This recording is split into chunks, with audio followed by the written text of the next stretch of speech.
नमस्कार प्यारे साथियों, स्वागत है आपका जेम्स स्टार जीएस गुरु में। तो हम लोग आज पढ़ेंगे यम लक्ष्मीकांत का पार्ट 2 ऐतिहासिक पृष्ठभूमि चैप्टर नंबर 1। तो उसमें हमने regulating act, British India act, charter act पढ़ चुके हैं। तो उसको हम आज रिवाइज कराएंगे थोड़ा, और उसमें जो पढ़ा है मैंने उसी को हम लोगों ने पढ़ा है, उसी को रिवाइज कराएंगे। मान लीजिए जो हमारे संविधान की पृष्ठभूमि रेगुलेटिंग एक्ट से ही स्टार्टिंग हो गई थी। जो हमारे संविधान का इंफ्रास्ट्रक्चर है वहीं से रेगुलेटिंग एक्ट जब बना तो वहीं से सेंट्रलाइजेशन स्टार्ट हुआ। ब्रिटिश संसद का कमांड वहीं से बन गई थी। तो रेगुलेटिंग एक्ट उसको हम बारीक नज़र से थोड़ा थोड़ा रिवाइज कर लेते हैं। ब्रिटिश नियंत्रण की शुरुआत हुई थी रेगुलेटिंग एक्ट। इसमें कंपनी को अपने कंट्रोल में कर लिया गया था। पहले कंपनी स्वतंत्र थी, तो उसमें कंपनी को अपने कंट्रोल में कर लिया कि कंपनी के उसके प्रशासनिक और राजनीतिक मान्यता दे दी गई थी रेगुलेटिंग एक्ट में कि आप जो करोगे तो मेरा ऊपर आपके नियंत्रण रहेगा। तो पहले स्वतंत्र थी, कोई घटना घटित करती थी कंपनी तो उसकी छवि ब्रिटेन की ख़राब होती थी, ब्रिटेन का नाम होता था। तो ब्रिटेन सोचा कि ये कंपनी सारी घटनाएं घटित करती है इंडिया में, कुछ हो रहा कुछ नहीं। 1770 में सूखा पड़ा, बंगाल में कई लोग मरे, तो उसमें ब्रिटेन की छवि खराब हो रही थी। तो तभी से वहाँ कुछ ब्रिटेन के सांसद थे, संसद भवन में, वहाँ उससे बताया कि यहाँ कंपनी करप्ट होती जा रही और वहाँ इतना राजस्व कमा रही, तब भी यहाँ कंपनी मुनाफे में नहीं चल रही, घाटे में चल रही। तो इस पर कोई ऐसा रेगुलेटिंग एक्ट बनाया जाए जो कंपनी को उसकी नज़र देखी जाए कि कंपनी कोई करप्शन ना करे, कोई वहाँ इंडिया में रह कोई अन्याय ना करे। तो उस हिसाब से एक रेगुलेटिंग एक्ट बनाया गया था कंपनी को अपने कंट्रोल में करने के लिए। तो उसी पे हम लोग चर्चा करते हैं। तो एक क्राउन के कंट्रोल में आ गई थी ये कंपनी बाद में, रेगुलेटिंग एक्ट। उसको मान्यता मिल गई थी कंपनी को, पहले मान्यता नहीं थी, अब मान्यता मिल गई क्राउन के थ्रू, प्रशासनिक और राजनीतिक, कि आप कर सकते हो शासन वहाँ, लेकिन मेरे अनुसार जैसा हम एक रेगुलेटिंग एक्ट बनाएंगे उसी के हिसाब से ही आपको करना, अपनी मनमानी नहीं करनी है। तो वही, और जो मद्रास, इसी में रेगुलेटिंग एक्ट में मद्रास और बॉम्बे ये कलकत्ता प्रेसिडेंसी के अधीन हो गई गवर्नर जनरल के। पहले रेगुलेटिंग एक्ट में पहले गवर्नर था, अब गवर्नर जनरल हो गया, तो उसमें उसके अधीन आ गई।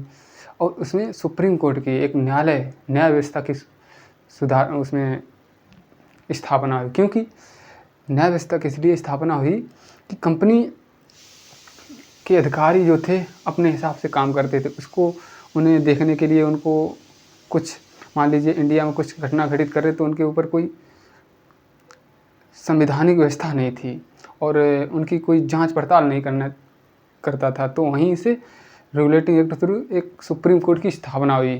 कंपनी के जो वहाँ का गवर्नर जनरल है, कोई डिसीजन ले रहा है, न्याय कर रहा है, तो उसके ऊपर कंट्रोल स्थापित किया जाए उनके शासकों पर और कंपनी के कर्मचारियों पर, कि कोई अगर अत्याचार इंडिया में हो रहा तो उसका देखावाली करेगी, वो उसका रिव्यू करेगी जुडिशरी। मतलब आज की हमारी सुप्रीम कोर्ट है, कोई भी संसद कानून बनाती है तो उसका रिव्यू करती है, देखती है कोई पार्लियामेंट ने कोई ऐसा तो नहीं कानून बना दिया जिससे हम आम लोगों को कोई नुकसान पहुंचता हो, और इन्वायरमेंट से संबंधित कोई कुछ भी जिससे मतलब आम जनता को नुकसान पहुंचता हो। इसीलिए संसद के जितने कानून होते हैं तो सुप्रीम कोर्ट उसका रिव्यू करता है, उसका पुनरीक्षण करता है, मतलब उसका निरीक्षण करता है कि आपने सही बनाया है कि नहीं बनाया कानून। तो सुप्रीम कोर्ट इसीलिए था, अभी भी, पहले भी यही पुनरीक्षण करने के लिए थे, अभी भी यही सुप्रीम कोर्ट का काम यही होता है। कोई कुछ गतिविधि हो रही है तो उसका पुनरीक्षण करना, रिव्यू करना, मतलब दोबारा उसका पुनरीक्षण किया जाता है कि हाँ ये कानून सही है कि नहीं है। और गवर्नर जनरल की परिषद में 4 सदस्य जोड़ दिए गए। गवर्नर जनरल खुद अपना डिसीजन नहीं ले सकता है कि आप जैसे मान लो आज हमारे यहाँ प्रधानमंत्री है, तो कैबिनेट मंत्री उसके साथ रहते हैं, लगभग 10, 15, 20 कैबिनेट मतलब कैबिनेट मंत्री जितने होते उसके अनुसार ही प्रधानमंत्री निर्णय लेंगे। जैसे कोई मान लो इमरजेंसी लगानी है, तो प्रधानमंत्री डायरेक्ट राष्ट्रपति के थ्रू जाके कहीं नहीं लगवा सकते हैं, पहले मंत्रिपरिषद के सिग्नेचर हस्ताक्षर होंगे, फिर राष्ट्रपति शासन लागू होगा। तो कहने का मतलब ये है कि प्रधानमंत्री की तानाशाही नहीं चलती है, और उसमें सारे कैबिनेट मंत्री होते हैं, उसको साथ में लेके ही एक निर्णय लिया जाता है। तो वैसे भी जब वहाँ 1774 में सुप्रीम कोर्ट की स्थापना हुई, तो जो गवर्नर जनरल है और उसकी परिषद थी, उनको मिला के ही डिसीजन लिया जाता। अगर गवर्नर जनरल चाहे कि ऐसा हम कर दें, तो डायरेक्ट नहीं कर सकता था, तो परिषद के थ्रू कभी कभी इनके दोनों में बीच में वो हो जाता, विवाद हो जाता था कि गवर्नर जनरल अपने मन की करता था और परिषद अपने मन की करती थी। तो यही विवाद की वजह से बीच में एक पिट्स इंडिया एक्ट आया 1781 कि इसमें कमियों को दूर करने के लिए। फिर पिट्स इंडिया एक्ट आया, उसमें ये सारी जो कमियां थीं उसको दूर करने के लिए, कंपनी अभी भी करप्शन कर रही थी उसके के लिए, कि अभी एक्ट तो बन गया, अप्लाई नहीं सही तरीके से हो पा रहा था, तो इसको अप्लाई करने के लिए पिट्स इंडिया एक्ट 1781 आया कि हाँ इसमें अभी खामियां जो रह गई थी उसको दूर करने के लिए पिट्स इंडिया एक्ट आया।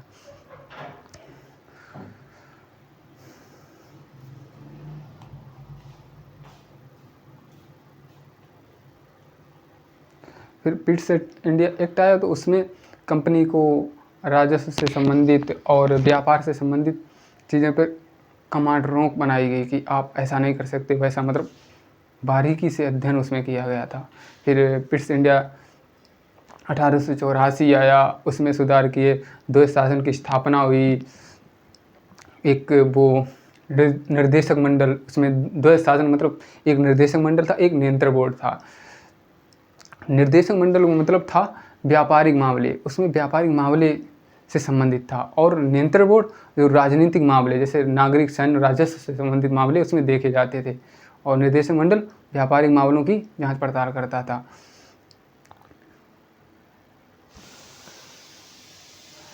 और फिर आगे 1813 का चार्टर आया, तो उसमें भी कंपनी को जो उसमें एकाधिकार था, कंपनी का व्यापारिक एकाधिकार, उसको कम किया गया।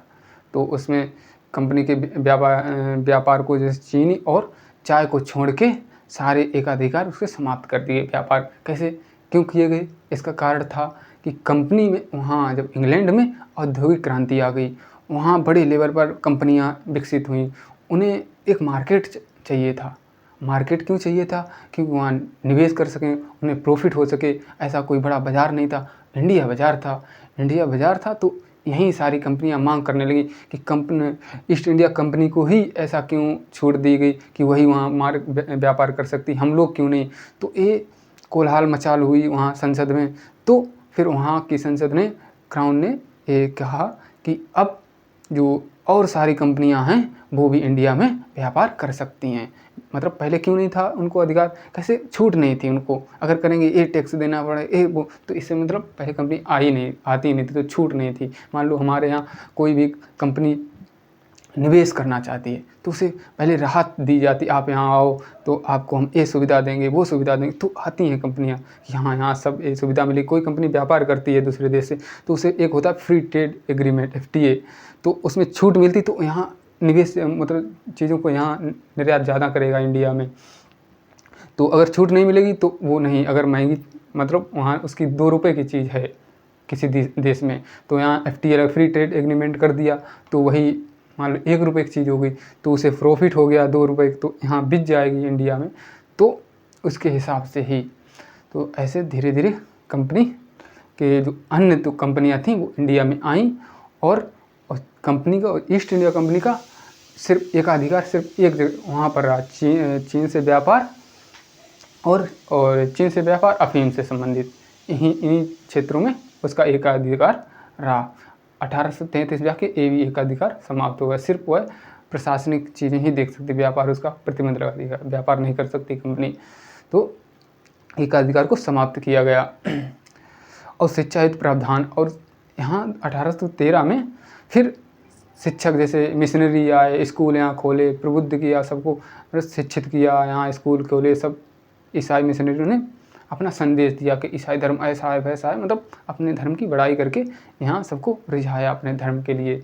तो ईसाई आए, स्कूल खोले बड़े बड़े, तो ये सब हुआ। और कंपनी को, और इसमें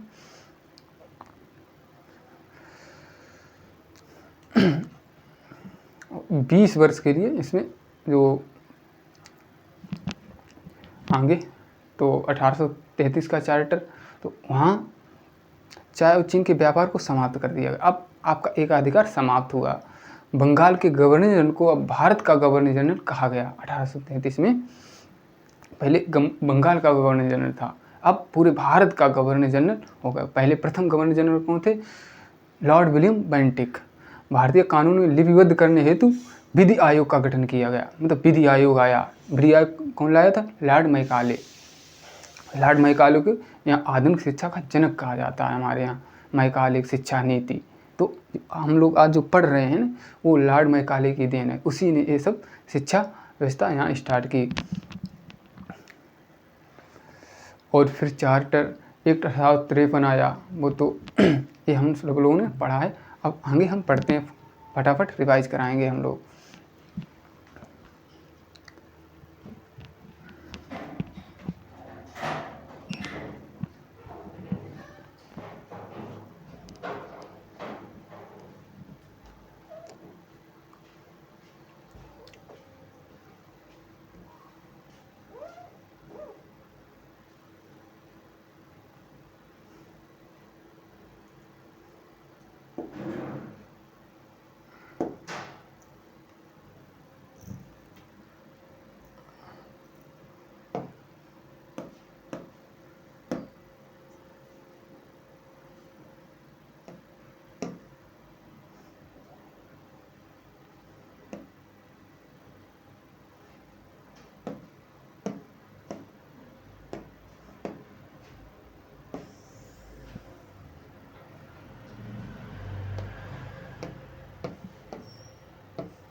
ये पढ़ा था हम लोगों ने, संवैधानिक विकास की यात्रा।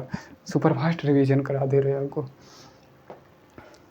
ये ब्रिटिश प्रशासन की वर्गीकरण, कंपनी का शासन और सम्राट का शासन, ये अलग अलग हुआ। कंपनी का शासन था 1773 से 1884।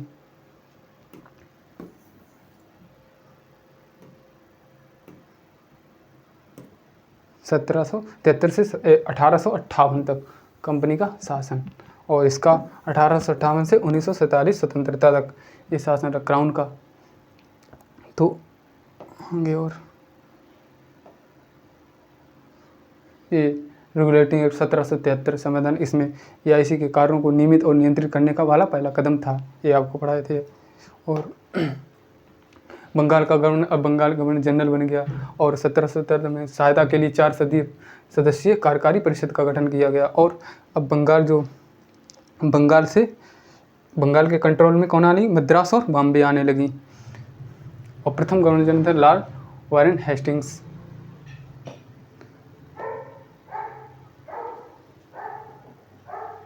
न्यायपालिका और नियंत्रण तंत्र, इसमें न्यायपालिका 1774 में सुप्रीम कोर्ट की स्थापना हुई। और निजी व्यापार भारतीयों से रिश्वत उपहार लेने से मना कर दिया गया 1773 में। ये सब पढ़ा है आपने। और इसमें एक न्यायाधीश था, अन्य न्यायाधीश थे 3। 1700 के रेगुलेटिंग एक्ट की खामियां, इसमें ये खामियां बताएंगे, क्या कमी रहेगी तब इसमें इसे लाया गया, तो वो है इसमें। ये आपको पढ़ाए थे, ये भी करा दिए थे।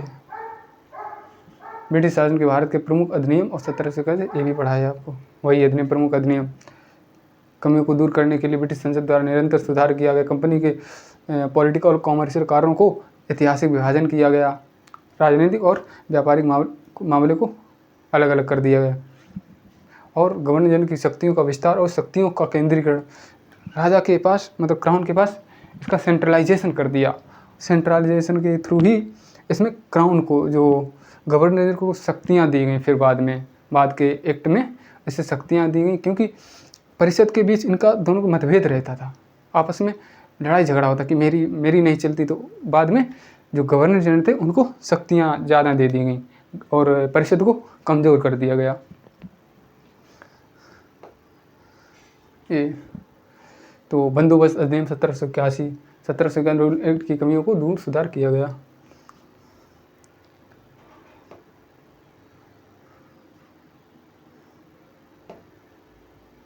ये सब पढ़े हैं।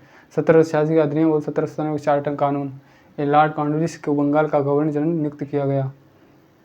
और 1793 चार्टर कानून, ये तो पढ़े हैं हम लोग, ये भी पढ़े हैं, ये भी पढ़े हैं।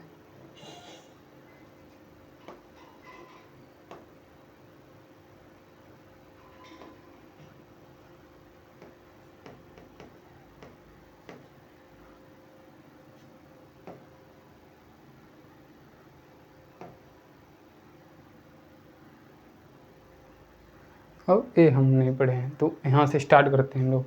तो 1786 का अधिनियम और 1793 के चार्टर कानून में बताया गया। 1786 का अधिनियम क्या बताता है?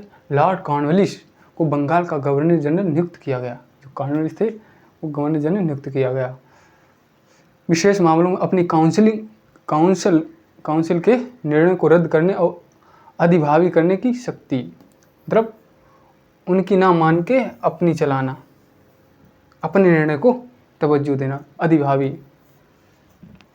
तो इसमें ये हुआ, उसने उसे सेनापति अथवा कमांडर इन चीफ का पद भी प्रदान किया। और इसमें गवर्नर जनरल को राज्य क्षेत्र ज़्यादा बढ़ा दिया, शक्ति ज़्यादा बढ़ा दी गई 1786 का अधिनियम में। उसे सेनापति अथवा कमांडर दे दिया गया पद। 1793 चार्टर कानून क्या बताता है? कॉर्नवालिस की भविष्य के सभी गवर्नर जनरल तक विस्तारित की।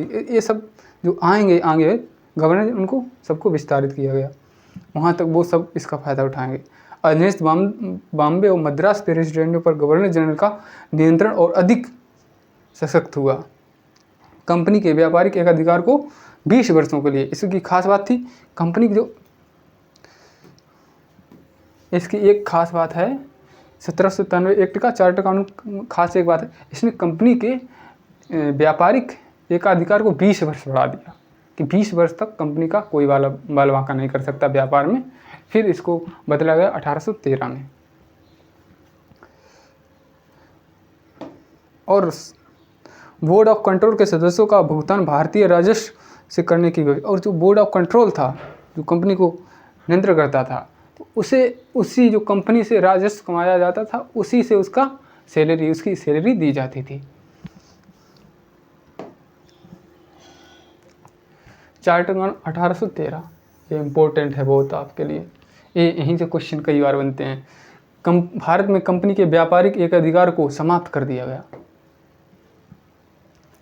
इसमें व्यापारिक एकाधिकार को समाप्त कर, जो मोनोपोली थी, अब जो यूरोप की और कंपनियां थी यहाँ निवेश कर सकती हैं, अपना व्यापार क्षेत्र विस्तारित कर सकती थी।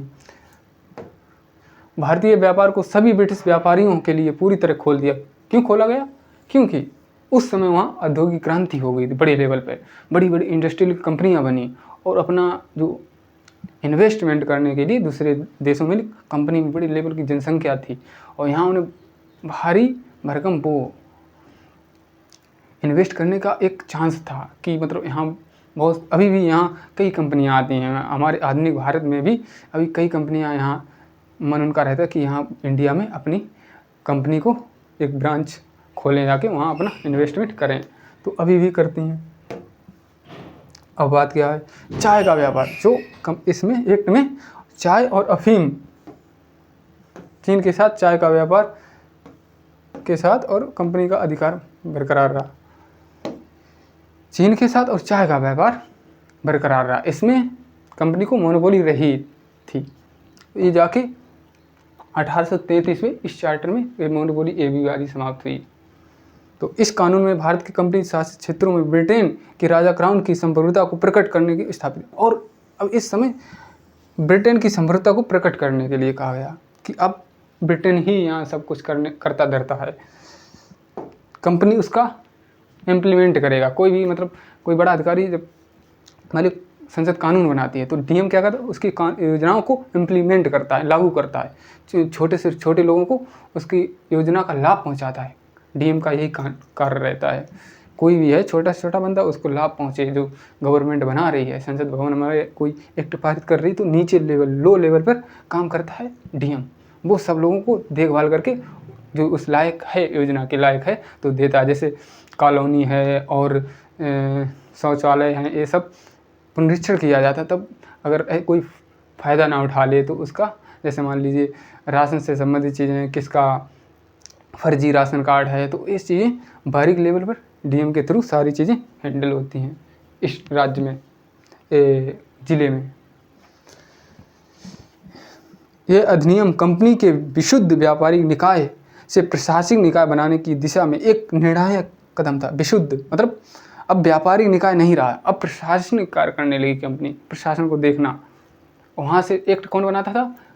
क्राउन की संसद। और इम्प्लीमेंट कौन करता था? कंपनी के शासक।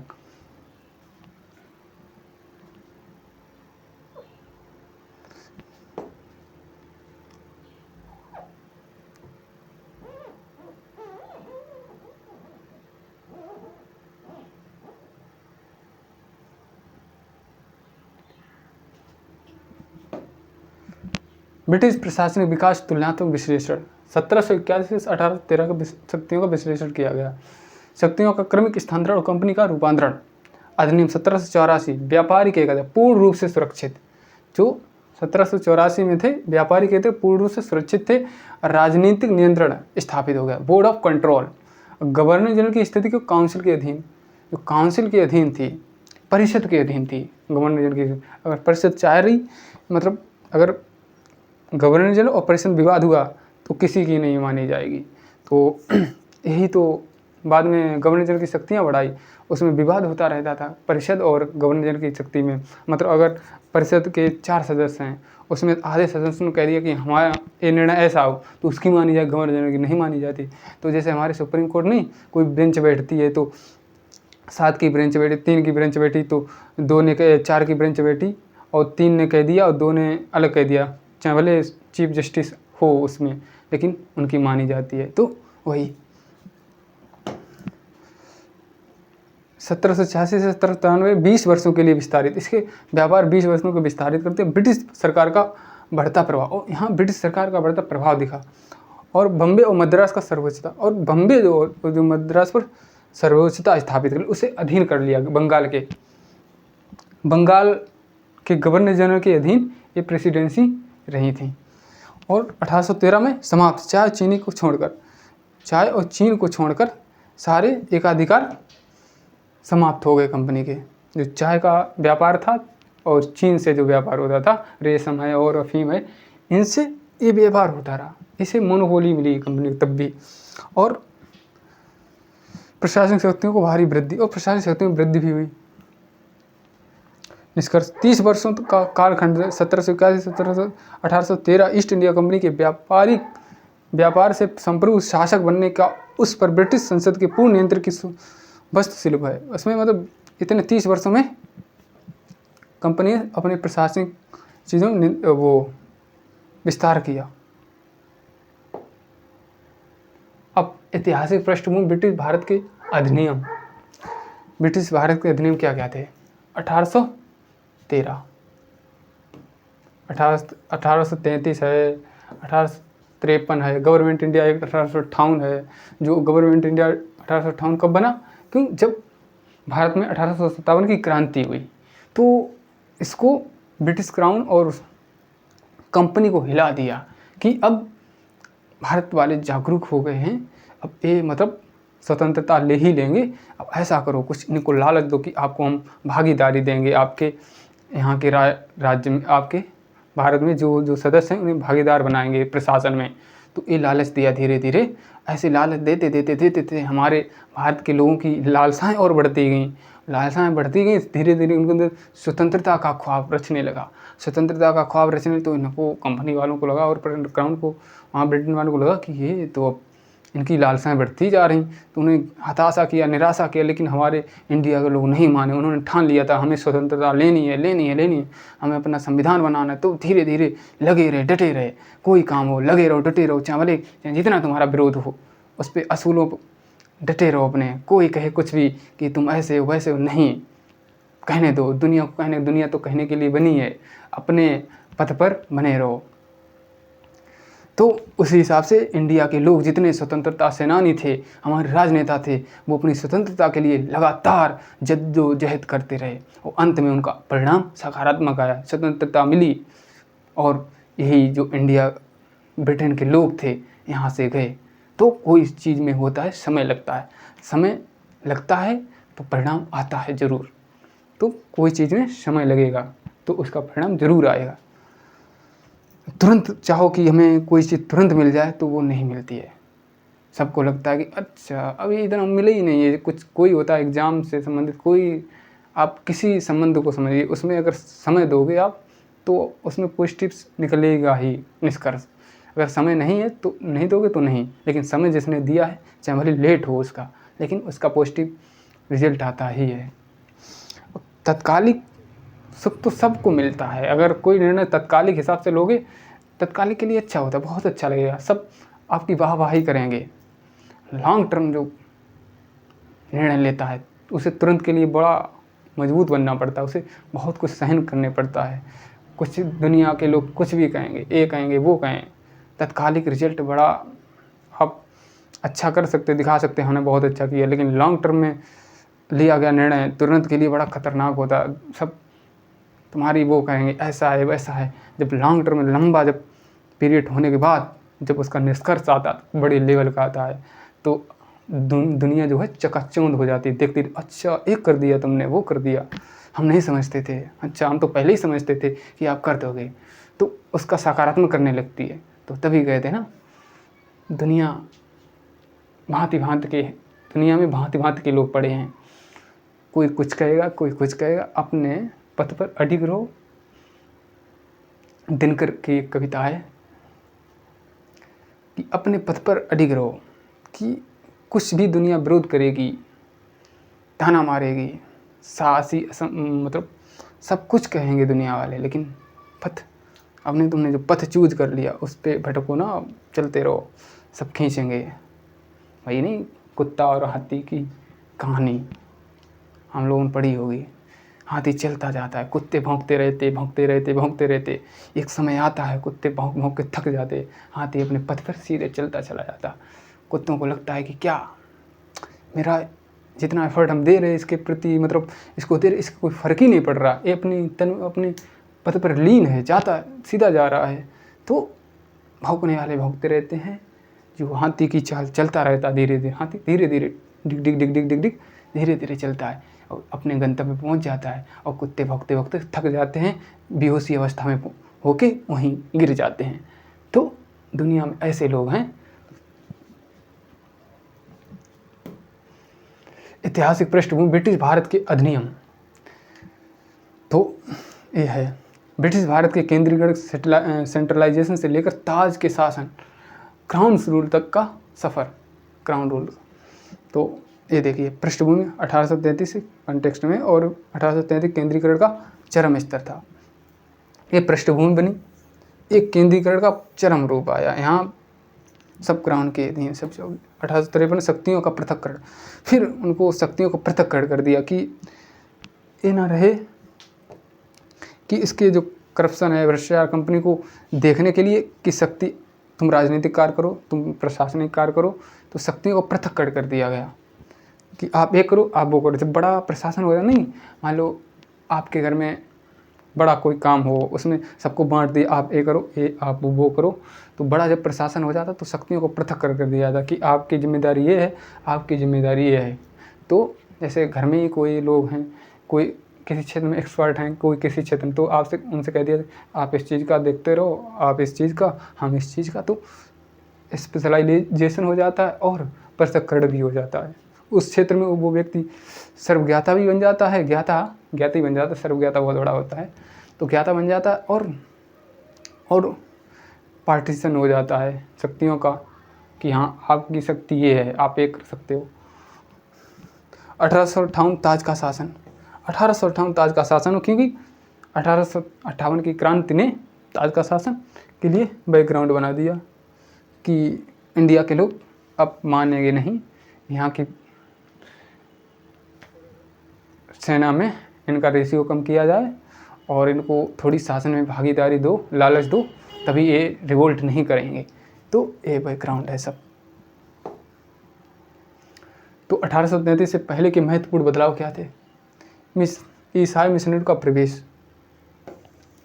1813 में ईसाई मिशनरी का प्रवेश हो गया, 1813 से पहले का है। तो लोगों को प्रबुद्ध करने की अनुमति, जो हम लोग आधुनिक शिक्षा की मैकाले ने एक नींव रखी थी, जो हम लोग पढ़ते हैं, हम पढ़ाते हैं, आप पढ़ते हो, तो वो मैकाले की देन है। मैकाले ने ही इस एक्ट के थ्रू सारी आधुनिक शिक्षा को इम्प्लीमेंट किया। पश्चिमी शिक्षा ब्रिटिश इलाकों में प्रसार हुआ और इसका पश्चिमी जो मिशनरी आए ब्रिटिश इलाकों में धीरे सब पूरे इंडिया में प्रसार कर दिया और स्थानीय सरकार कर न देने पर दंड भी दिया गया स्थानीय सरकार को। अब जो वहाँ की स्थानीय प्रांतीय सरकारें थीं उनको कर भी देना था, क्योंकि प्रशासन को मतलब चलाना होता था कंपनी को, तो कर देती थी और अपना इन्हें बचाना भी होता था, अपने वहाँ इंग्लैंड में भी भेजना होता था रुपए। तो जो नहीं देता था प्रांतीय स्थायी लोग, तो उन पर दंड भी दिया जाता था कि आप मुझे टैक्स दो। जैसे मान लीजिए 1770 की वो अकाल था, 1770 अकाल था, तो कंपनी ने राजस्व कम ही नहीं किया, उधर सूखा पड़ गया, तो वहाँ के लोग कई भूखे अकाल के मारे मर गए, लाखों लोग मरे। तो कंपनी को वो भी दया भाव भी नहीं आया कि ये लोग पीड़ा के मारे हैं, थोड़ा उनको राहत दे दें, अभी सूखा पड़ गई है तो बाद में ये लोग हमें राजस्व दे देंगे, लेकिन कंपनी ने ये नहीं किया। इसी वजह से एक चीज़ें बड़ी लेवल पहुंची और क्राउन के पास से पहुंची, संसद भवन में पहुंची इंग्लैंड में, तो लगा ये तो निठुर हो गई कंपनी, तो इस पर कंट्रोल करना ज़रूरी हो गया। और कंपनी घाटे में भी जा रही, इतना राजस्व भी ले रही और घाटे में भी जा रही, और जो वहाँ के अधिकारी थे उनके पास मोटे हो गए रुपए, वो करप्शन कर करके अपने घर फैमिली में उनको भेज रहे रुपए। तो तभी ये रेगुलेटिंग एक्ट आया और तभी हमारे आधुनिक भारत का संविधान और संसद भवन का ये पृष्ठभूमि तैयार हुई और सुप्रीम कोर्ट की पृष्ठभूमि यहीं से तैयार हुई रेगुलेटिंग एक्ट के थ्रू। और एग्जाम फैक्ट 1833 के केंद्रीकरण का स्थान। और आप ये जरूर क्वेश्चन बनता है मिशनरी कब आए 1813 में, और शासन शक्तियों का पृथक्करण कब हुआ, एक क्वेश्चन यूपीएससी आईएएस में बनते ही हैं डायरेक्ट।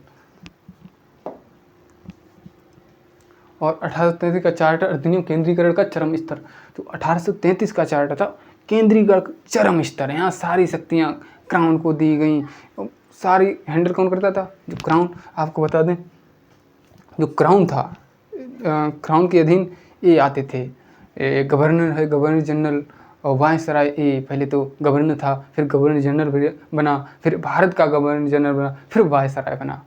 तो ये 4 सीक्वेंस हो गया इनका। फिर उसके बाद राज सचिव, भारत का राज सचिव मतलब गवर्नर वायसराय से ही बड़ा था, वायसराय से बड़ा था। वो सारे इंडिया को देखता था, यहाँ क्या क्या चल रहा, वो डीसी सीधे क्राउन से जुड़ा हुआ था, उनकी मंत्री परिषद से जुड़ा हुआ था, वहाँ का मंत्री परिषद सदस्य होता था भारत का सचिव। तो वो क्राउन अगर क्या कर रहा क्या नहीं, तो उसको राजा को सूचित करता था। सारा प्रशासन की जिम्मेदारी राज्य सचिव, भारत के राज्य सचिव की थी। फिर क्राउन उसको धरातल पर लागू करता था, वहाँ देखता था, क्राउन इंडिया की चीज़ों को देखता था कि कहाँ क्या करना। वो governor general, viceroy, governor general, फिर उसके बाद वायसराय बना। तो बंगाल का गवर्नर जनरल भारत का अब गवर्नर जनरल हो गया था। कौन था पहला? Lord William Bentinck. भारत का गवर्नर जनरल कौन था? Lord William Bentinck. क्वेश्चन बनता है पीछे लॉर्ड विलियम बेंटिक। और इसको नागरिक और सैन्य शक्तियाँ दी गई। किसको? वायसराय को, गवर्नर, भारत के गवर्नर जनरल को नागरिक और सैन्य शक्तियाँ दी गई थी। नियामक कानून, regulating law and made before, ये सब उसके भाग थे।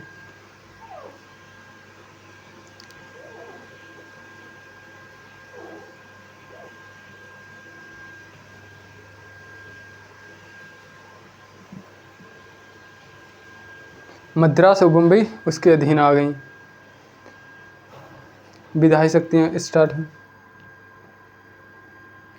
और 1833 का एक्ट कंपनी का नया स्वरूप और सिविल सेवा, और इसमें नया स्वरूप आया कंपनी का, व्यापारिक गतिविधियाँ समाप्त। अब बिल्कुल 1833 के एक्ट में व्यापारिक गतिविधियाँ पूरी समाप्त हो गई। अब सिर्फ आपको प्रशासनिक कार्य करना है, तो वो दे दी विशुद्ध रूप से प्रशासनिक निकाय। अब विशुद्ध रूप से प्रशासनिक निकाय हो गया था।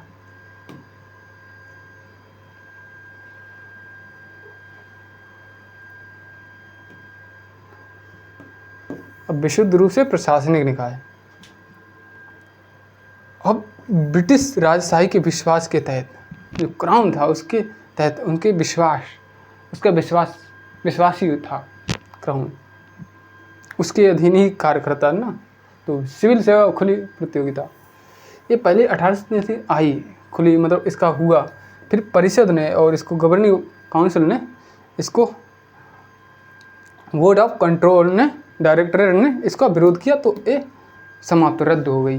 देखिए, cancel due to massive opposition from the court of directors, board of directors के विरोध के कारण ये समाप्त हो गई। सिविल सेवा खुली प्रतियोगिता जो ISPC की तैयारी थी, उसके 1833 में आया। फिर इसका विरोध किया गया काउंसिल के थ्रू, बोर्ड के डायरेक्टर के थ्रू। फिर बाद में आई।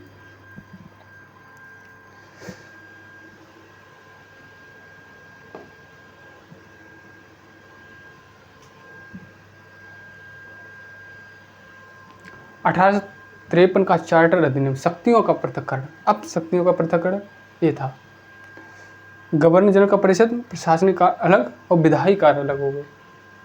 जो प्रशासन से संबंधित कार्य होते थे वो अलग कर दिए। विधायी, जैसे मान लीजिए विधायिका है, कार्यपालिका है, और ये सारे अलग कार्य। प्रशासनिक, हमारे सुप्रीम कोर्ट है, इनका प्रशासनिक आ जाते हैं। 6 न्यू मेंबर्स ऐड। अब परिषद में 6 न्यू मेंबर्स जोड़े गए। विधान परिषद में यहीं के सदस्य जोड़े गए, जो इंडिया के ही सदस्य 6 उसमें जोड़े गए।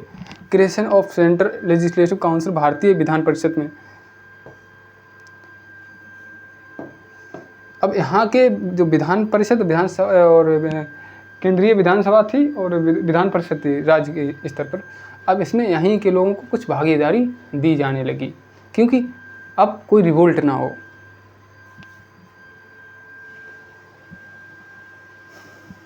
शक्तियों का पृथक्करण, सिविल सेवा, स्थानीय प्रतिनिधित्व, लोकल रिप्रेजेंटेशन, क्योंकि यहाँ के लोग अब रिवोल्ट ना करें, स्थानीय प्रतिनिधित्व दिया गया।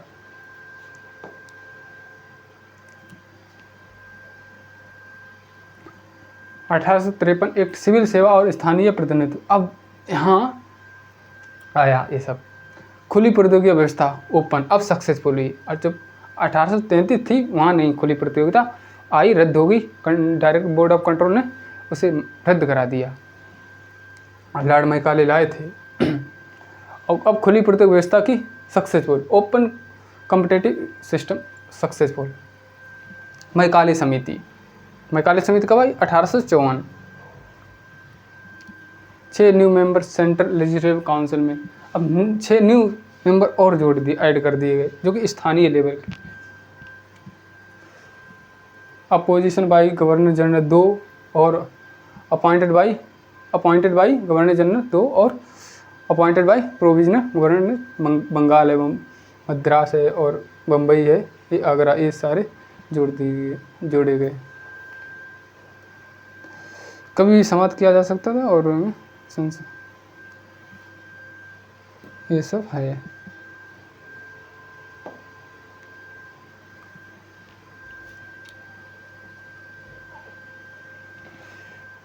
तुलनात्मक अध्ययन करेंगे, कंपेयर करेंगे इसको।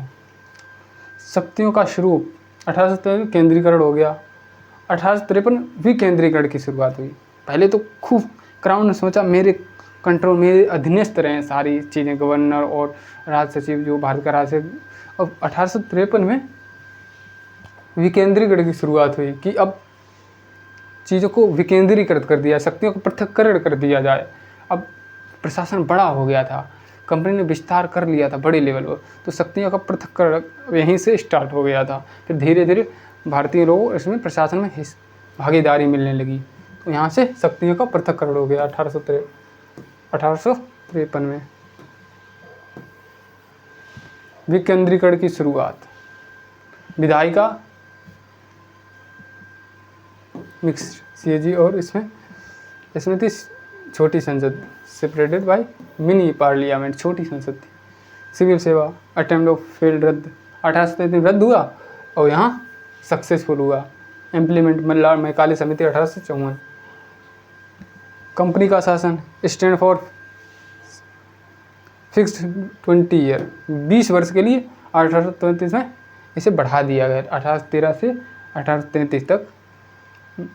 ना इसको हाँ 97 से 13 तक बढ़ाया गया था, 20 वर्ष के लिए। इसमें फिक्स नहीं किया गया, तो यही है।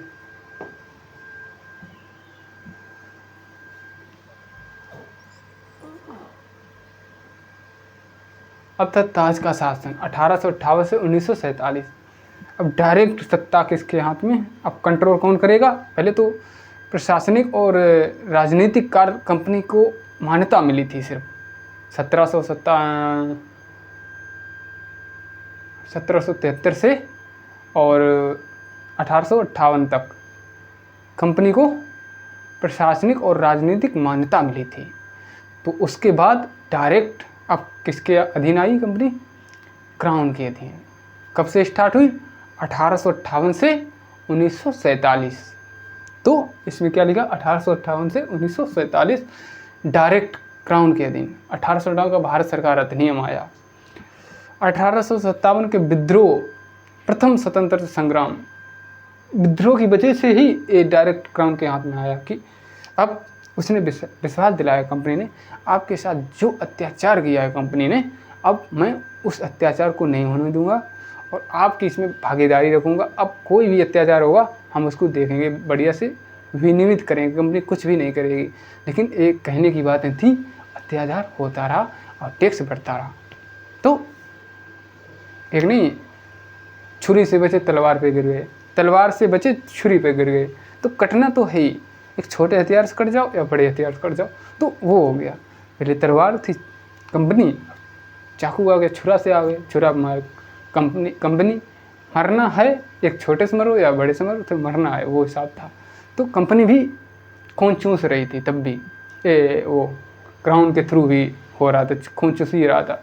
अकाल पड़ रहा, टैक्स बढ़ रहा और जनजातियों के ऊपर अत्याचार हो रहा। बिरसा मुंडा जैसे उनको फांसी पे चढ़ा के मार दिया गया, जैसे जनजाति के लोग बड़ी, बिरसा मुंडा भगवान का दर्जा उन्हें मिला, जनजाति ने उन्हें भगवान का दर्जा दिया कि ये मेरे पूर्व जन्म के भगवान है, भगवान के अवतार ही हैं। ताज का शासन और भारत के शासन को अच्छा बनाने वाला अधिनियम। अब बताया गया हमारे जनता को, क्या बताया गया? ये भारत सरकार के शासन को अच्छा बनाने वाला अधिनियम है। जनता को भ्रमित किया, लेकिन ऐसा हुआ नहीं था। ईस्ट इंडिया कंपनी समाप्त। अब ईस्ट इंडिया का सिस्टम समाप्त हो गया। शक्तियों का हस्तांतरण, अब शक्तियाँ हस्तांतरित हो गई, पृथक्करण हो गई। ये रिवीजन के लिए है। First governor of India Lord William Bentinck. कौन थे? भारत के governor Lord William Bentinck. Question बनता है यहाँ से। Pure administrative body EIC post 1833 से स्टार्ट हुई। एग्जीक्यूटिव लेजिस्लेटिव सेपरेशन 1853 से के एक्ट से।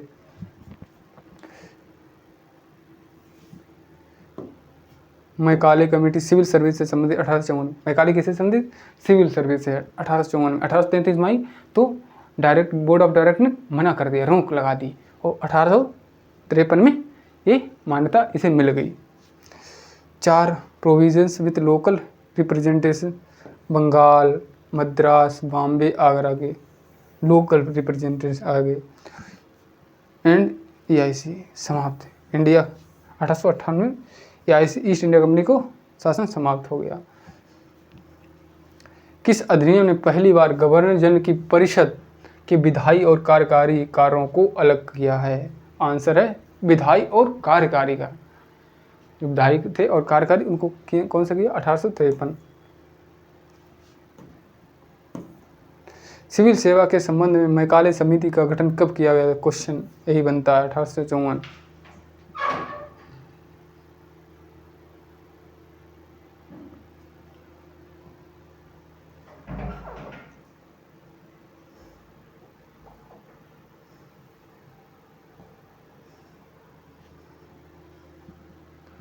ब्रिटिश ताज का शासन भारत शासन अधिनियम 1858, 1861 और 1892।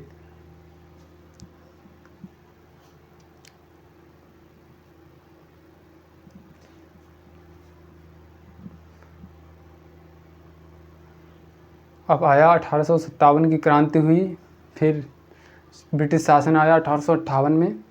जब 1857 क्रांति हुई तब ये ताज शासन आया और परिषद अधिनियम आया, इसमें संशोधन हुए 1861 में, फिर परिषद 1892।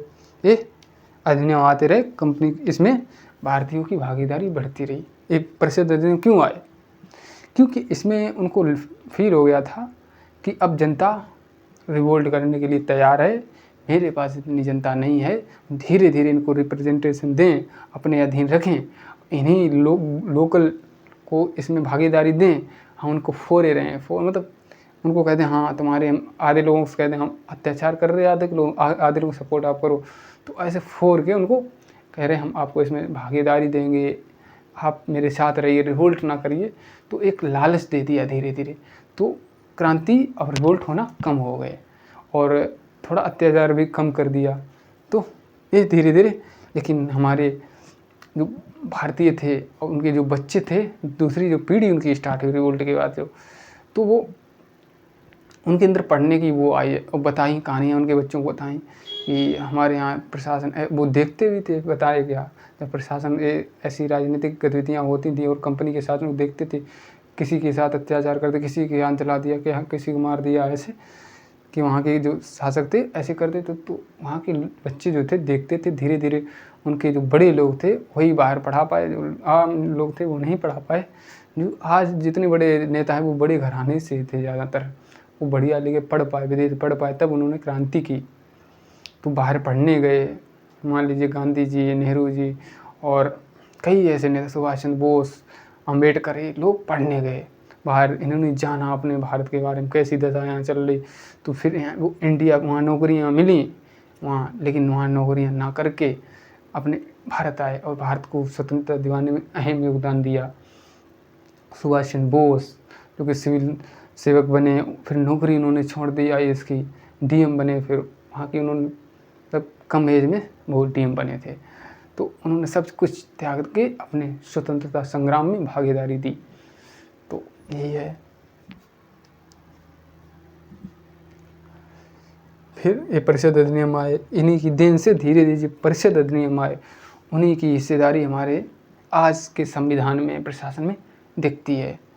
अंग्रेज़ों ने, उनका ख्याल नहीं था कि हम यहाँ के हिस्सेदारी दें और यहाँ को इनको लोकतंत्र बनाए। वो तो ऐसी ऐसी परिस्थितियाँ बन गई, लोकतंत्र भारत बन गया, ऐसे ऐसे उन्होंने चीज़ों को स्थापित किया, तो भारत धीरे धीरे लोकतंत्र बनता गया। उन्होंने अपने फ़ायदे के लिए कुछ चीज़ें की, लेकिन हो गई हमारे फ़ायदे के लिए, वो ऐसे समझिए।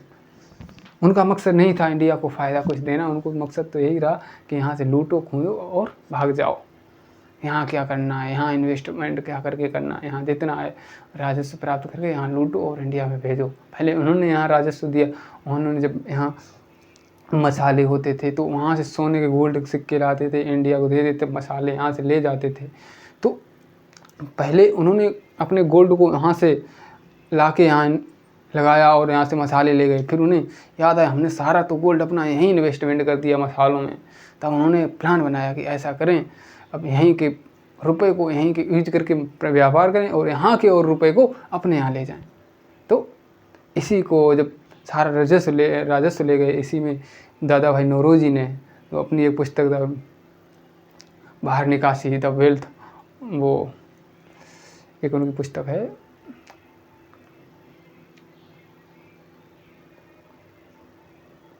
वो बताएंगे आपको। भारत से जो राजस्व धन बाहर निकलता है उसी से संबंधित पुस्तक है उनकी, तो वही है। 1857 क्रांति के बाद ब्रिटिश संसद ने भारत का शासन सीधे महारानी विक्टोरिया के अधीन कर दिया। 1857 की क्रांति के बाद ब्रिटिश संसद ने भारत का शासन सीधे महारानी विक्टोरिया के अधीन कर दिया। अब महारानी विक्टोरिया के अधीन हो गया था शासन, कंपनी का शासन समाप्ति हो गया। वो नियंत्रण बोर्ड और निर्देशक बोर्ड, कोर्ट, ये सब खत्म हो गए, कोर्ट ऑफ डायरेक्टर्स ये सारे खत्म हो गए। अब ताज का शासन सीधे आया हाथ में, महारानी विक्टोरिया हेड थी और ब्रिटिश ताज का प्रत्यक्ष नियंत्रण हो गया, डायरेक्ट। इस कानून का मुख्य उद्देश्य प्रशासनिक काउंसिल में सुधार था। इसने भारत की आंतरिक शासन प्रणाली में कोई विशेष परिवर्तन नहीं किया था, कोई मतलब कह दिया था, कहने था, लेकिन कोई परिवर्तन नहीं हुआ।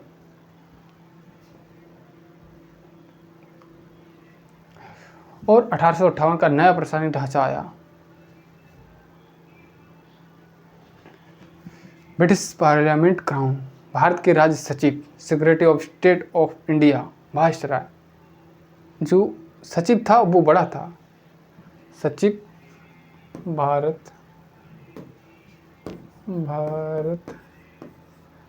का सचिव,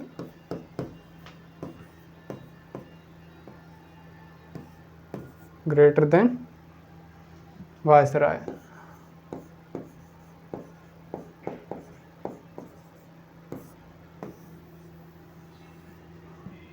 भारत का सचिव बड़ा था और वायसराय का पद छोटा था।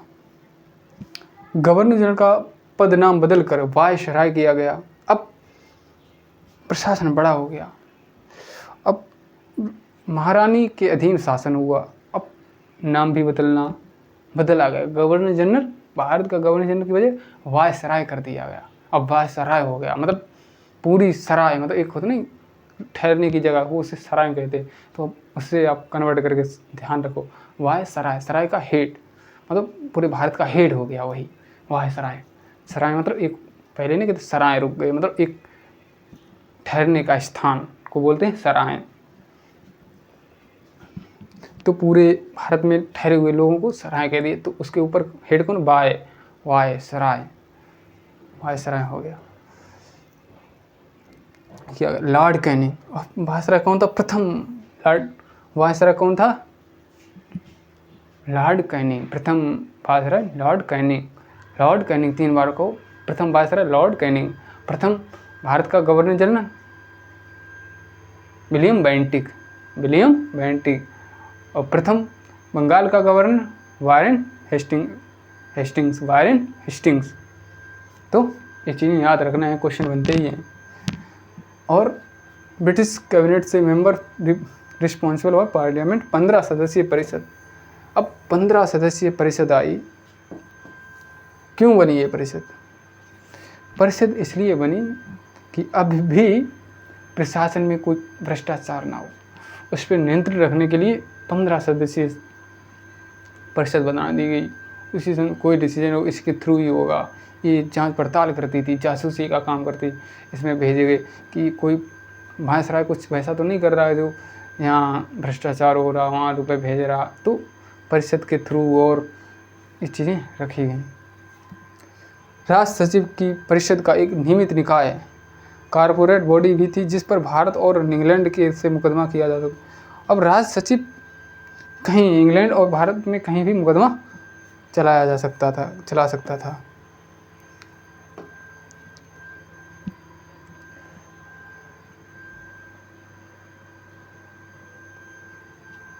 1861 का भारत परिषद अधिनियम भारतीयों की भागीदारी, अब एक 61 आया 1861 अधिनियम, 1858 के बाद 1861 अधिनियम। इसमें फिर कहा गया कि कहीं रिवोल्ट ना हो जाए, कहीं जनजातियाँ, कृषि, किसान ये रिवोल्ट करते थे छोटे छोटे, तो उन्हें डर हो रहा। धीरे धीरे परिवर्तन अधिनियम लाते गए, परिवर्तन लाते रहे, हिस्सेदारी देते रहे। तो 1861 का अधिनियम परिषद अधिनियम आया। उसमें 1857 की क्रांति के बाद भारतीयों का सहयोग लेना आवश्यक हो गया। क्या कहते हैं, हमने क्या बताया, उन्हें आवश्यक हो गया, फील हो गया तब रिवोल्ट ये करेंगे, नहीं तो हम बिखर जाएंगे, इससे बढ़िया उनकी भागीदारी दे दो इन्होंने। तो आवश्यक हो गया भारतीय बनने की प्रक्रिया में भारतीय प्रतिनिधियों को शामिल करने की शुरुआत। कानून जो कानून बन रहे हैं ना, उसमें भारतीय प्रतिनिधियों को शामिल किया गया, क्योंकि शामिल नहीं करेंगे रिवोल्ट होंगे फिर दोबारा। अब उनको बता देते थे कि अब देखो भाई, आपके प्रतिनिधियों को मैं कोई भी कानून बनाते हैं उसमें शामिल कर देते हैं। और कैसे प्रतिनिधि थे, शामिल उन्हीं करते थे जो उनके सपोर्ट करते थे उनको। तो जो हैं इंडिया के, लेकिन मानसिकता रहती थी उनकी इंग्लैंड वाली, तो इस टाइप के उनको सब उसमें कानून में शामिल कर ले। और भारतीयों को ये संतुष्टि देते, देखिए आपके लोकल के ही लोगों को हम कानून में शामिल करते हैं। तो मानसिकता थी इंग्लैंड की, लेकिन होते थे इंडिया, तन से इंडिया के, मन से इंग्लैंड के। तो ऐसे थे लोग।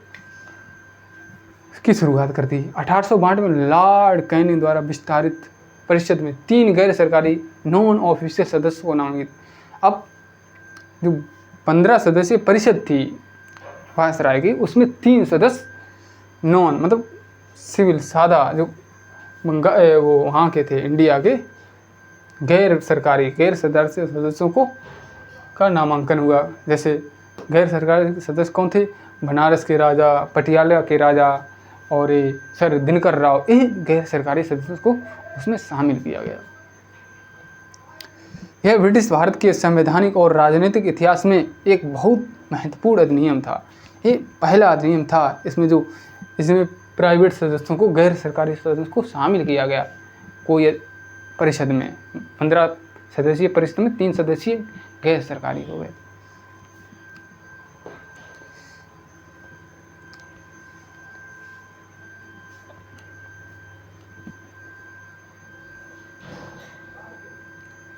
सेंट्रलाइजेशन कब समाप्त किया, 1853 के एक्ट के थ्रू।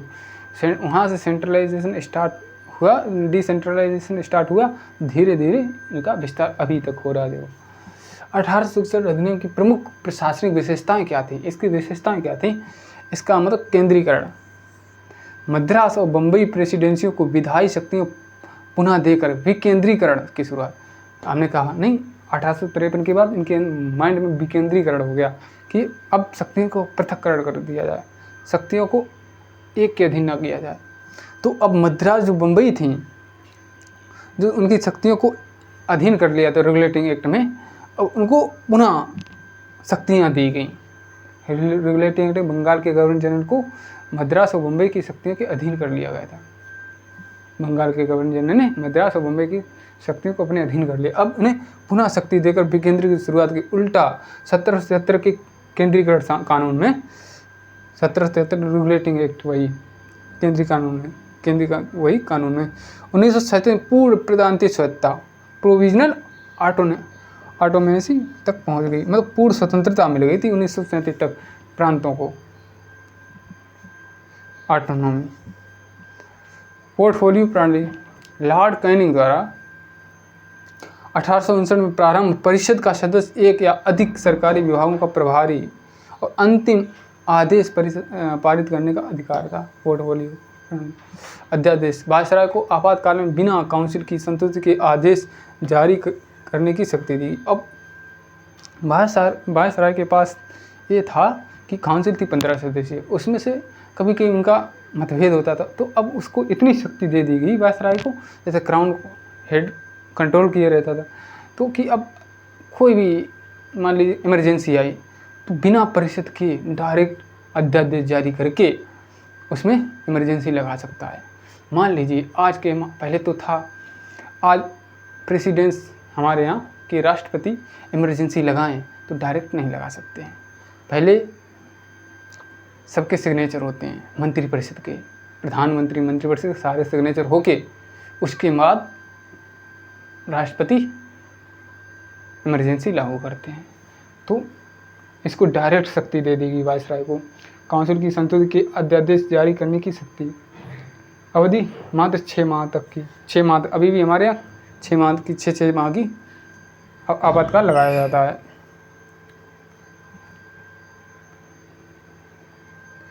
तो बिना काउंसिल की बिना माने अपनी डायरेक्ट बना लेते थे।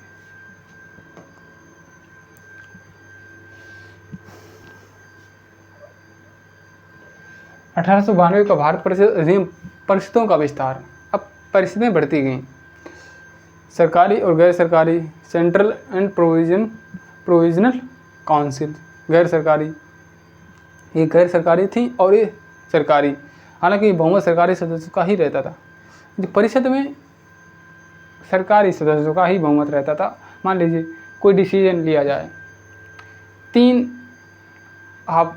मान लो आपके लोग हैं और 5 दूसरे लोग हैं। जब डिसीजन होगा तो 5 अपने मिलकर और 3 को हर वक्त उनकी मेजोरिटी रहेगी। मेजोरिटी जिसकी रहेगी तो डिसीजन उसी का रहेगा ना, 3 का कोई मतलब ही नहीं। जब तक आधा आधा नहीं किया जाता है तब तक कोई मेजोरिटी नहीं। तो जिसकी मतलब फर्स्ट पोस्ट सिस्टम वाला, जिसकी ज़्यादा मेजोरिटी उसका डिसीजन माना जाएगा। तो ये ऐसे ही था, उनकी कोई मान्यता रहते थे, नाम था कि हाँ गैर सरकारी सदस्य हैं, लेकिन मेजोरिटी रहती थी ना केंद्रीय सरकारी सदस्यों की, उनका ही डिसीजन माना जाता था। तो ये है। इस अधिनियम में एक समिति और परोक्ष चुनाव प्रावधान किया गया। केंद्रीय परिषद की वायसराय बंगाल और चैम्बर ऑफ कॉमर्स इन प्रांतीय परिषदों की सिफारिश पर और प्रांतीय परिषदों गवर्नर, न्यायपालिका, विश्वविद्यालय, जमींदार आदि की सिफारिश पर नामांकन होते। जो प्रांतीय परिषद के गवर्नर थे वो न्यायपालिका, विश्वविद्यालय, जमींदार आदि सिफारिशों पर नामांकन करते थे।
अब ये है, और बजट पर बहस की शक्ति दी गई।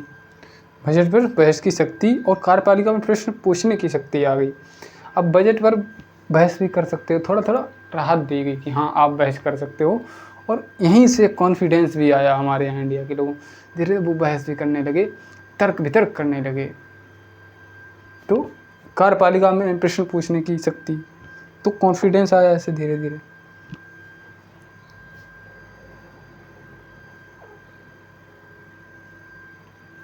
तुलनात्मक विश्लेषण 1861 से 1892 कंपैरेटिव सिंथेसिस। विशेषता, इंडियंस काउंसिल शुरुआत 3 सदस्यीय समिति से 1861 3 सदस्यीय थी और 1892 में संख्या में वृद्धि, परोक्ष चुनाव वृद्धि हो गई। बजट डिस्कशन 1861 में ये अधिकार नहीं था, बाद में ये अधिकार बढ़ा। बजट पर बहस अधिकार बढ़ा 1892 में, पहले अधिकार नहीं था। तो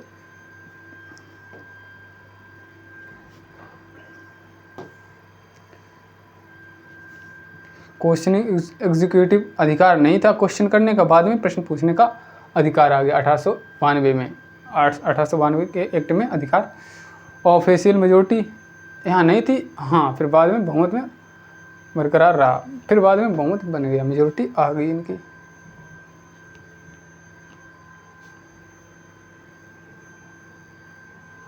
quick revision, memory trick. Lord Canning के प्रथम कार्य याद रखने की ट्रिक क्या है? काउंसिल इंडिया, 3 भारतीयों को शामिल किया गया था 1892 में, 1862 में।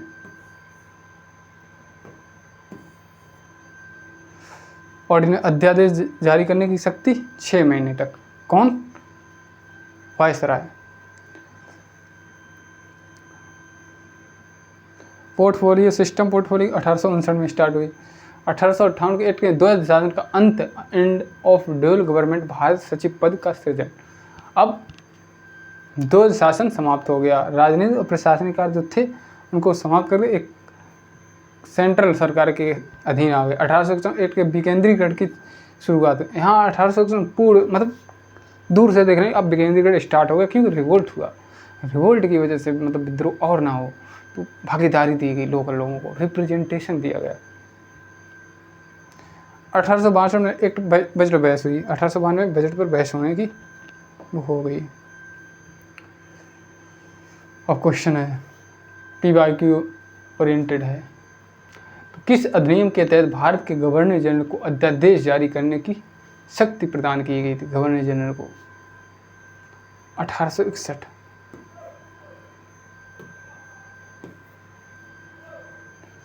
भारत शासन अधिनियम 1809 के तहत भारत के सचिव, सेक्रेटरी ऑफ स्टेट की सहायता के लिए सदस्यों की परिषद का गठन किया गया था।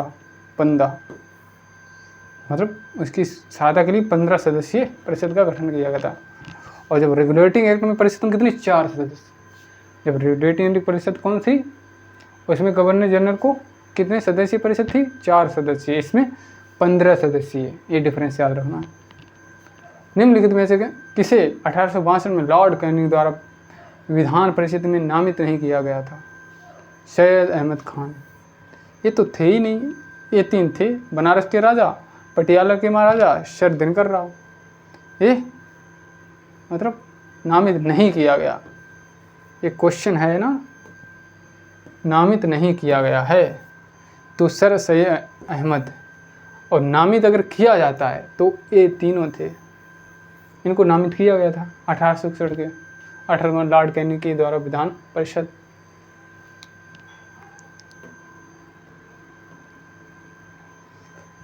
ऐतिहासिक पृष्ठभूमि भारत का संविधान, इसका वो आगे देखते हैं।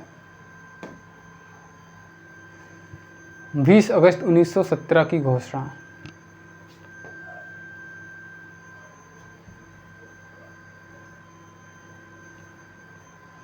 तो 1919 में मार्ले मिंटो सुधार आया। अब धीरे धीरे ये परिषद अधिनियम आने के बाद फिर मार्लो मिंटो सुधार आए। मार्ले मिंटो सुधार, मार्ले का मतलब भारत का राज्य सचिव का पद, और मिंटो मतलब थे, और मिंटो यहाँ के वायसराय थे। तो आपको याद, मार्ले मिंटो ये दोनों मिलके ही ये सुधार आया था। मार्ले मिंटो सुधार कहा गया।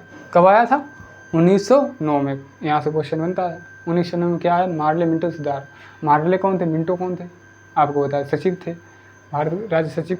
मिंटो मार्ले सचिव और मिंटो वायसराय। भारत के राजा सचिव मतलब राज्य सचिव secretary of state for India in England John Morley और ये राज्य सचिव थे मार्ले और लॉर्ड मिंटो। भारत के वायसराय 1919 में मॉन्टेस्क्यू चेम्सफोर्ड द्वारा आए। तो मॉन्टेग्यू चेम्सफोर्ड कौन थे? मॉन्टेग्यू कौन थे? भारत के राज्य सचिव। और लॉर्ड चेम्सफोर्ड भारत के वायसराय। एक क्वेश्चन ये याद रखना है, वायसराय कौन थे?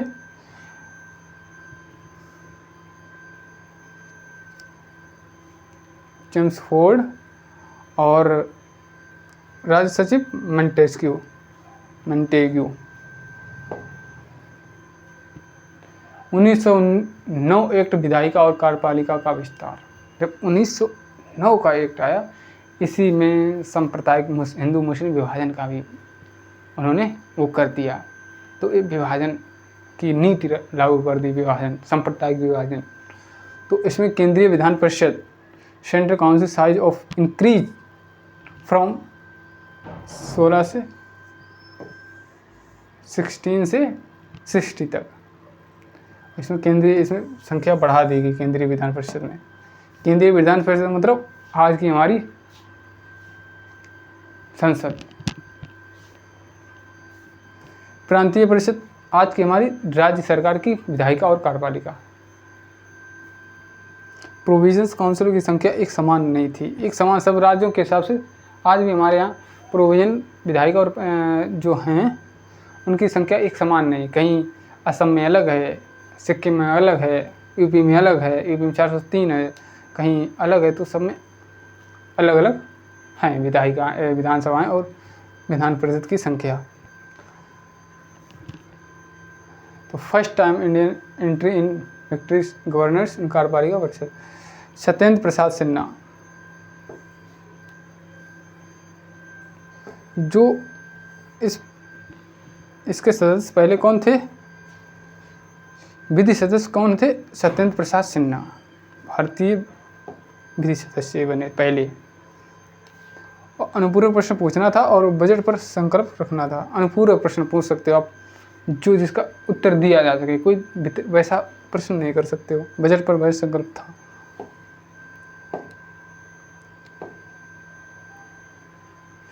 उन्नीस 1909 एक्ट सांप्रदायिक निर्वाचन की शुरुआत। आपको बताया भी सांप्रदायिक निर्वाचन की शुरुआत हो गई। यहाँ हिंदू मुस्लिम को अलग विभाजित कर दिया गया। सांप्रदायिकता का बीज यहीं से, इसी सांप्रदायिकता का बीज कब किस उसमें आया था? तो इसमें बताएंगे 1909 सांप्रदायिक विभाजन। मांटे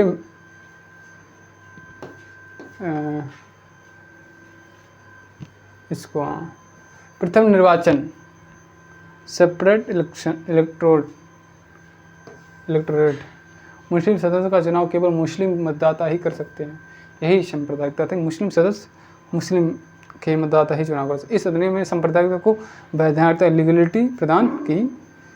लॉर्ड मिंटो सांप्रदायिक विभाजन के जनक के रूप में जाना जाता है। ये कौन था? इसका नाम क्या? मार्ले मिंटो सुधार।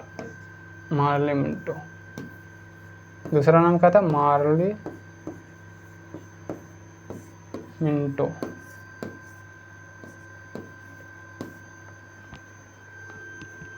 सांप्रदायिक का विभाजन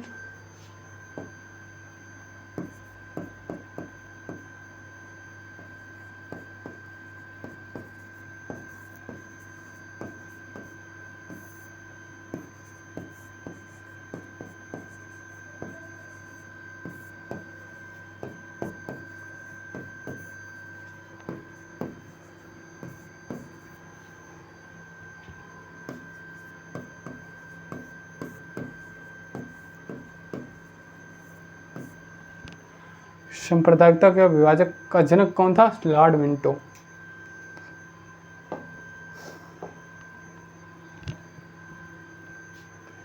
उन्नीस सौ 19 द्विसदनीय व्यवस्था का जन्म। अब द्विसदनीय व्यवस्था, राज्यसभा और लोकसभा। तो केंद्रीय विधान परिषद कहते थे उसे, लोकसभा को। अब जैसे हमारी राज्यसभा है और लोकसभा, वैसे ही Rajya Sabha council of state upper house, इसे अपर हाउस कहा गया। इसे legislative assembly lower house, Lok Sabha को लोअर हाउस। और जो प्रत्यक्ष निर्वाचन direct election introduce for first time, अब प्रत्यक्ष निर्वाचन हुए और जनसंख्या इतनी निरक्षर थी, अशिक्षित नहीं थी, तो कम जनसंख्या को इसमें वेटेज मिला। वायसराय की कार्यकारी परिषद में 3 मतलब executive council rule 3 out of 6 members must be Indian, 3 Indian थे। कमांड चीफ को छोड़कर ये थे पीवाई के कंसेप्ट में लोकसभा।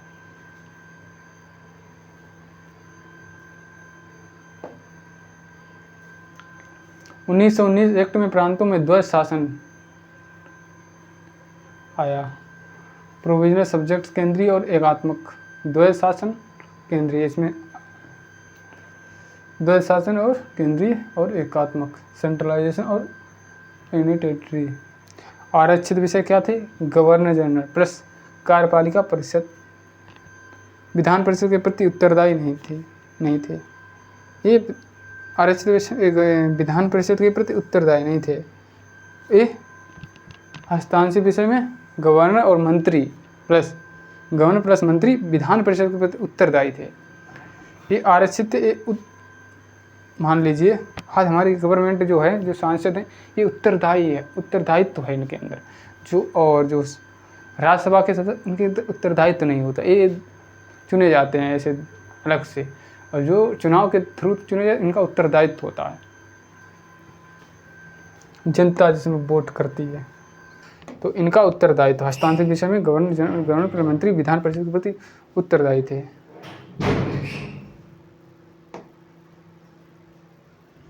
1919 एक्ट के मताधिकार और प्रशासन का विस्तार। सीमित मताधिकार और सीमित मताधिकार था। जो जितना टैक्स देता था उसी हिसाब से उसका मताधिकार था, जो टैक्स नहीं देता उसको मताधिकार नहीं था।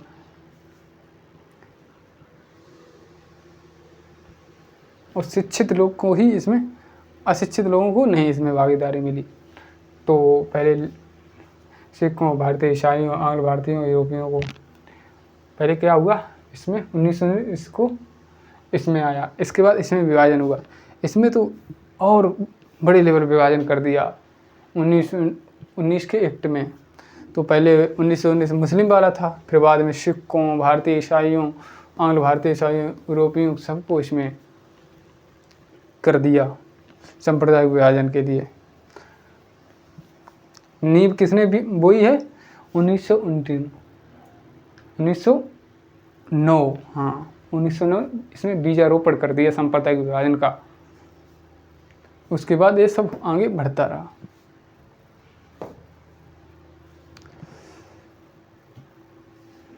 अब लोकप्रिय नाम पॉपुलर ने, और 1909 में मार्ले मिंटो सुधार, और 1919 में मॉन्टेस्क्यू चेम्सफोर्ड सुधार। अब ये लोकप्रिय नेम क्या है?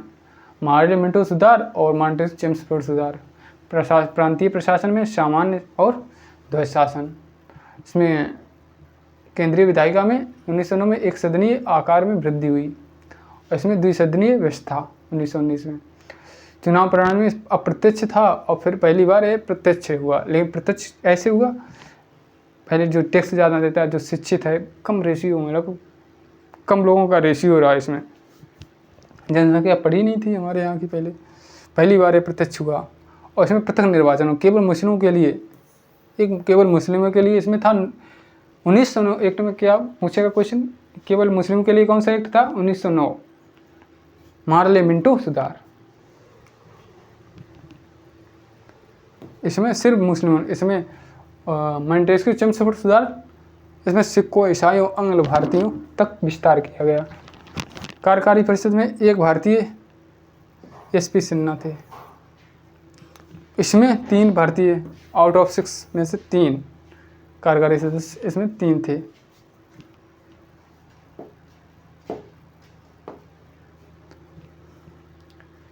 क्योंकि रिवीजन वाला पीवाई की चेक है। 1909 में मिंटो मुस्लिम इलेक्टोरेट में member of first Indian SP Sinha. इसमें ए पी वाई की ओरिएंटेड है एकदम क्रक्स पॉइंट। 1900 मिंटो मार्लिस द्वारा इसे कहा गया। फर्स्ट इसमें क्या था, इसमें सिर्फ मुस्लिम विभाजन, सांप्रदायिक विभाजन, और इसमें सदस्य थे एसपी सिन्हा मेंबर इलेक्टोरल निर्वाचन के। 1919 में वायसराय इसका हाउस ऑफ, इसमें ये था आगे। सांप्रदायिक निवारण का जनक लॉर्ड मिंटो। द्वैध शासन 1919 और भारत में द्विसदनीय व्यवस्था की शुरुआत 1919 से। वायसराय की कार्यपालिका में प्रथम भारतीय सत्येंद्र प्रसाद सिन्हा। वायसराय की कार्यपालिका में प्रथम भारतीय कौन थे? सत्येंद्र सिन्हा। क्वेश्चन बनता है यहाँ।